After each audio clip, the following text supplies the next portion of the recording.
It was the end of the school day, and Asa put his pens and pencils away neatly. He looked out of the classroom window for his mum, but he couldn't see her. Mrs. Emmon, his teacher, took the children outside. Then Asa saw his grandma waiting at the school gates. He smiled and waved at her. Asa loved it when his grandma picked him up and he hugged her. "What a nice surprise! I didn't know you were coming today," he said. "Your mum is busy, so I'm here today," she smiled. "Now, where's your sister?" They saw Maya come out of her classroom. She was with her friends and she was carrying a book. She looked very happy. Maya's teacher, Mrs. Azza, came to talk to Grandma. Mrs. Azza said, "Maya has a new book. It has words that you can read to her. It also has words in Braille that she can read herself." "Thank you," said Grandma. "We can read this together this evening." "Are we going to your house today, Grandma?" asked Maya. "Yes, we are. Your mum and dad are busy. Should we make cookies?" "Yes, please," said Asa and Maya. The children stayed at Grandma's house until the evening. Their parents arrived after dinner. "Thanks for having the children, Mom," said their mum. "You're welcome, Salna. I love having them here," replied Grandma. "Did you have a good time with Grandma today?" asked their mum. "Yes, of course. And look at my new book from school," said Maya. "It's great. Let's read it when we get home," said their dad. Their mum and dad were happy to see Maya's new book. When Maya was a baby, her mum and dad learned Braille. They helped her to read. Now they love reading with their daughter in the evenings. The family all got in the car to go home. As Asa went to put the school bags in the open trunk, he noticed something strange. He saw his mum and dad's boots there, and they were muddy. "Their boots are really muddy. Have mum and dad been to a farm?" thought Asa. Asa then got into the car, and they all went home. The next morning at breakfast, the children's mum said, "Grandma will pick you up from school again today." "Are you going to be home late, Mum?" asked Asa. "Yes, I'm very busy this week. I'll pick you up from Grandma's at 7 o'clock. "Okay," said Asa. "It's music club today, so don't forget your guitar, Asa. Maya, you have pottery classes at lunchtime, so remember your apron. Can we listen to an audiobook, Mum?" asked Maya. "Yes, of course," her mum said.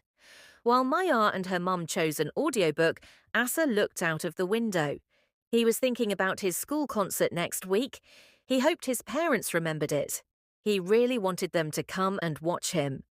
Asa wanted to ask his mum about the concert, but she looked tired. He decided to ask her later. Parents.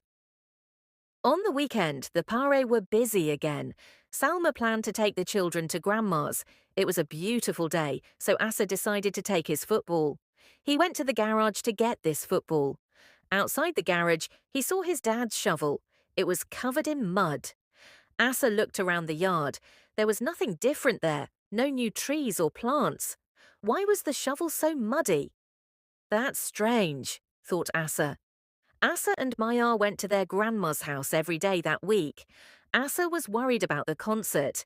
He really wanted his mum and dad to go to the concert. He wanted them to hear him sing and play his guitar. Did they remember about it? They were so busy. He practiced his song a lot because he wanted the concert to go well. Later on, Asa was playing in Grandma's yard while Maya listened to an audiobook. Asa's friend, Shady, came by. "Hi, Asa. I didn't know you lived here," said Shady. "It's my grandma's house," said Asa. "Do you want to come to the park with me and my dad?" asked Shady. "Yes, but I'll have to ask Grandma," said Asa. Asa went inside.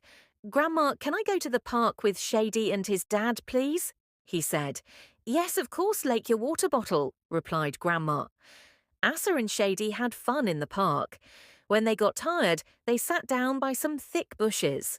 They drank some water and ate some fruit. They were sitting quietly when they heard people talking. "That sounds like your mum and dad," said Shady. Asa looked around. Shady was right. It sounded like they were near, but where? Asa and Shady walked around the bushes. On the other side, there was a group of people working. Asa's parents were there, digging. Asa ran over to his parents. When his parents saw them, they looked surprised. "Asa, what are you doing here?" asked his dad. Asa replied, "Shady and his dad invited me to come to the park. Grandma said it was okay." Asa looked down and saw his dad's muddy boots. "But what are you doing here?" he asked. Asa's parents looked at each other and laughed. His dad put down his spade. They showed Asa and Shady a large information board with a plan on it. The plan showed lots of exciting new play equipment. "We're making a playground with a sensory garden. It's for all the children in the neighborhood to enjoy," said Salma. Shady's dad arrived. "Wow, this is going to be amazing," he said. "What's a sensory garden?" asked Shady. "A sensory garden is a place where you can hear, see, and touch all kinds of interesting things," said Asa's dad. Maya and a lot of other children couldn't use some of the equipment in the old playground, so we're working with these builders to make a space that everybody can enjoy. There's a fountain, and there will be wind chimes for relaxing sounds. There will be wide paths, so it's easy for people in wheelchairs to enjoy the garden. "We're planting flowers too," said Asa's mum. "They will smell beautiful." "This is awesome," said Asa. "Is this why you've been so busy?" "Yes, it is. We didn't tell you about it because it's a surprise," said his dad. "I'd love to do something to help too," said Asa. "Great," said his mum. "The builders are putting in the big equipment next week, but you can help us plant the flowers." "You can hang the wind chimes too," said his dad. Asa and Shady started helping. It was hard work, but the boys had fun. "Thank you for helping," said Asa's mum. "When this opens next week, you can come and show everybody around." The next weekend, the children's mum said, "Maya, we have a surprise." "What is it?" asked Maya. "We can't tell you. It's a secret. Let's all go to the park," said Maya's dad. Asa enjoyed showing Maya around the sensory garden. "I love it here. The fountain is my favorite thing," said Maya. "Thank you for helping us, Asa," said their mum. "And don't worry, we haven't forgot your concert.